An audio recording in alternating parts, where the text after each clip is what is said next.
अस्सलाम वालेकुम। क़याम रमज़ान में खुश आमदीद। और आज 28वां रोज़ा है। 28वें रमज़ान की भी बहुत बहुत आपको मुबारकबाद। और जनाब राय साहब हमारे साथ मौजूद हैं दीन और दुनिया के हमारे मौजू पर हमारी रहनुमाई के लिए। और आज का मौजू बहुत अहम है, बल्कि बहुत फेवरेट है सब ख़वातीन का, क्योंकि आज हम बात करने जा रहे हैं ख़वातीन के हुकूक़ पर। ख़वातीन के क्या हुकूक़ हैं, इस पर हम सब बहुत बात भी करते हैं। बहुत सी NGOs भी इस पर बात करती हैं और बहुत से ऐसे इदारे बन चुके हुए हैं। हम औरत मार्च होते हुए भी देखते हैं। तो ये सब चीज़ें कितनी इफ़ेक्टिव साबित हुई, और इस्लाम ने जो 1400-1450 साल पहले कुरान पाक में ख़वातीन के हुकूक़ बता दिए थे, शायद हमने उन्हें नहीं पढ़ा, हमने उस बारे में जानने की पूरी तरह कोशिश नहीं की। और आज हमें ये लगता है कि औरत मार्च करेंगे तो उससे बहुत फ़र्क पड़ेगा, या ख़वातीन के हुकूक़ को हम समझते हैं कि हम बेहतर प्रेजेंट कर रहे हैं। लेकिन इस्लाम ने किस तरह से बताया, हम राय साहब से जानेंगे और ट्रांसमिशन का बाकायदा आगाज़ करेंगे तिलावत कलाम पाक से। तिलावत कलाम पाक की सआदत हासिल करने जा रहे हैं। आज हमारे साथ मौजूद हैं कारी अब्दुल्ला साहब। अऊज़ु बिल्लाहि मिनश शैतानिर रजीम।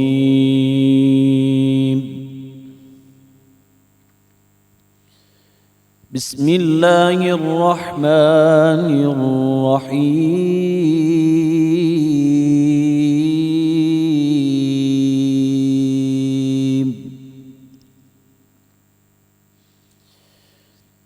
वसीक़ल्लज़ीन इत्तक़ौ रब्बहुम इलल जन्नति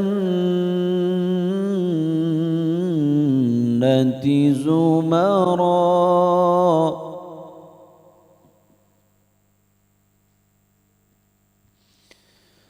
हत्ता इज़ा जाऊहा वफ़ुतिहत अबवाबुहा वक़ाल लहुम ख़ज़नतुहा सलाम।